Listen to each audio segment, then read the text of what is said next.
It's a little hard to believe that all this is happening so quickly. I mean, it's hard to believe it's happening in the first place. To watch a president go after the bureaucracy of the deep state the way Donald Trump is going after organizations like USAID, the Treasury Department. It's on. I've never seen anything like this in my life. And they're flipping out over Elon Musk. They're flipping out about the young kids, the smart young kids who are part of DOGE. They're doxing them now. They want them hunted down. Young, probably nerdy kids who are undoubtedly brilliant, the kind of people that make up the Elon Musk team. And they're posting their identity now online and in articles. The Daily Beast, oh, here are the evil villains, and they're all under 26 years of age. You got a bunch of bright, fresh-faced young people who are discovering that the American taxpayer was on the hook for providing Iraq with Sesame Street. USAID is like a child, your kid, when they get their hands on your credit card and they go to town. And then you got to catch them. And why are the Democrats so upset about government efficiency? Why would this be a partisan issue? We're witnessing a revealing moment, not unlike when we discovered that a lot of people on the loony left are filthy, Jew-hating anti-Semites. It's like, wait a minute, they're as bad as we think they are. They're on college campuses waving flags in support of Hamas after the October 7th massacre. Oh my gosh, many progressives are Jew haters. And we had that revealing aha moment. Well, this is another one. They're not worried about Trump demolishing democracy. They're worried about Trump demolishing bureaucracy. They don't want the deep state dismantled. They want the slush fund from USAID. I mean, again, these are taxpayer dollars. And you've seen the list by now. The crazy things, the projects. I mean, I've got a list that's as long as my arm. It's insane what we were spending or what we've been spending. For every dollar USAID spends, only 12 cents reaches those in need. Boy, that's got to be a real somber message to people still living in tents in western North Carolina. I'll bet the people of East Palestine, Ohio are a little surprised to find out that we put $2.3 billion of our money to Somalia. $20 million on a Sesame Street show in Iraq. $150,000 for Korean kids to visit D.C. $40 million of our money to build schools in Jordan. $56 million to boost Egyptian and Tunisia tourism.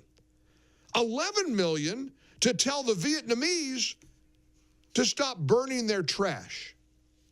Now, here's the best part of all. This is what's astounding to me.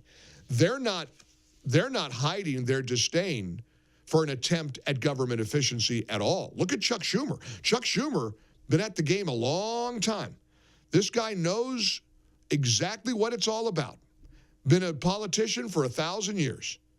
Chuck Schumer, a senior Democrat official, listen to what he said yesterday. If we don't stop Trump from expecting accountability from an entity like USAID, what could be next? The IRS? When the team played this clip for me, I said, guys, you got to cut it out with the AI. There's no way he said that. There's no, oh yes, this is what Chuck Schumer said. If DOGE attacks USAID today, then you can be sure they'll move on to another target tomorrow. Who knows? Maybe it'll be the Postal Service or the IRS. They could be next. Oh no, not the Postal Service. What, the IRS? You want to cut out waste from the IRS? You mean we might stop auditing conservatives? What? No. The Postal Service? I mean, making that more efficient? No, don't do that. That could be, he actually said that. That was on the floor of the Senate. Are you relishing what we're experiencing right now, just 2.5 weeks into the Trump administration? I saw somebody post something on social media that made a lot of sense, and I want to bounce it off you. That person, I'm paraphrasing here, but they said essentially, I'm glad they weaponized the court system against Trump. I'm glad they raided his wife's underwear drawer. I'm glad they attempted to bankrupt him, because only a man who's been put through hell is capable of roaring back with a vengeance and doing the things he's doing right now to the deep state, to the establishment Republicans, and yes, to the bureaucracy that the Democrats relish. In a way, as awful as it was to experience as a country, what they put him through, maybe it was worth it because of what we're getting now. It's glorious. Glorious. Let's see what you think. We're in the Relief Factor studios for a Tuesday. Our number, 800-655-MIKE. Let's put your voice front and center as we celebrate this extraordinary time in the history of the United States of America. I haven't had this much fun in my life covering this stuff. Let's see if you see it the same way. 800-655-MIKE. Are you glad we were spending millions to develop Sesame Street for Iraq? Boy, that's a good use of taxpayer funds. Again, that's probably a tough, bitter pill to swallow for people living in pup tents in western North Carolina because Biden ignored them. Wow, we're fired up. Hope you are too. 800-655-6453. Call or text, but join us.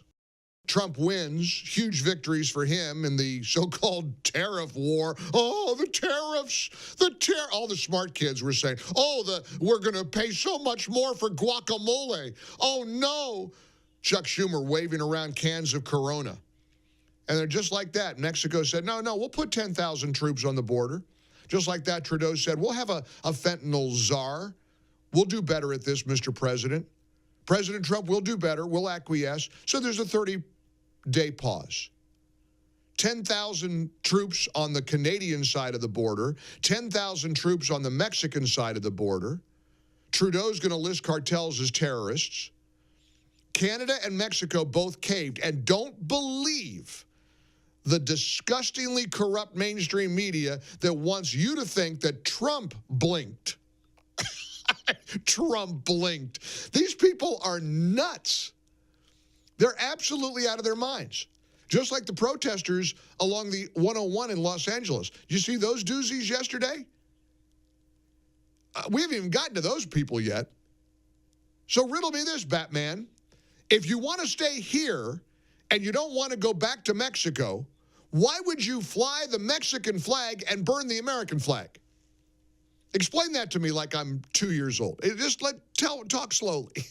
I mean, you cannot make this stuff up. It is a glorious, golden, exciting, exhilarating time. We are witnessing the apple cart not being tipped over.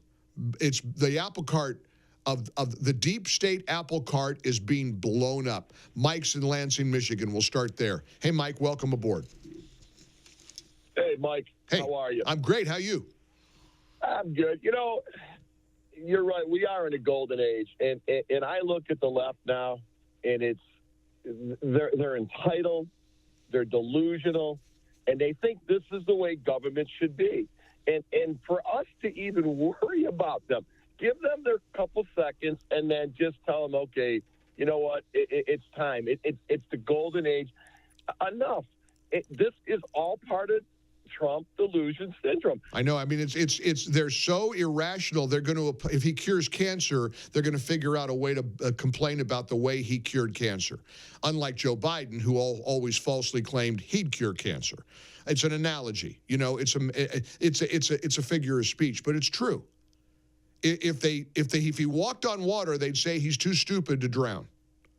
They hate him so much this is a nonpartisan issue. How can you complain? Why would you complain about government efficiency? This is our money. This is taxpayer money for USAID. This isn't donor funds. These aren't private donors supporting an organization that gives millions of dollars to Iraq or Jordan or whatever. This is our money. And there's Chuck Schumer. Tracy loved this. And congratulations to my producer, Tracy, whose son and daughter-in-law gave birth to a beautiful little baby girl this week. Grandma is very proud. The pictures are beautiful, and the baby's beautiful. And so we're so thrilled for Tracy and her family. And welcome Tracy back. She just took one day to be with the family yesterday, and good for her. And Tracy came in just cackling at Schumer, holding up props awkwardly. It's like when he put remember when he put the cheese on the frozen patties of hamburger on the grill to try to pretend that he's an everyman, knows how to grill out? You don't put cheese on the frozen, unthawed patties, dummy. But he was posing. It's like Buttigieg getting out of the car and getting the bike out of the back of the SUV and then driving the last 2 blocks to work on a bike so that you think he likes bikes. These are all fake people. Here's Schumer. Now, Trump's great with props. Schumer, not so much. Let's just take Super Bowl Sunday, okay? It's going to affect beer, okay? Most of it, Corona here, comes from Mexico. It's going to affect your guac, because what is guacamole made of? Avocados, both from Mexico. That's right out of Saturday Night Live.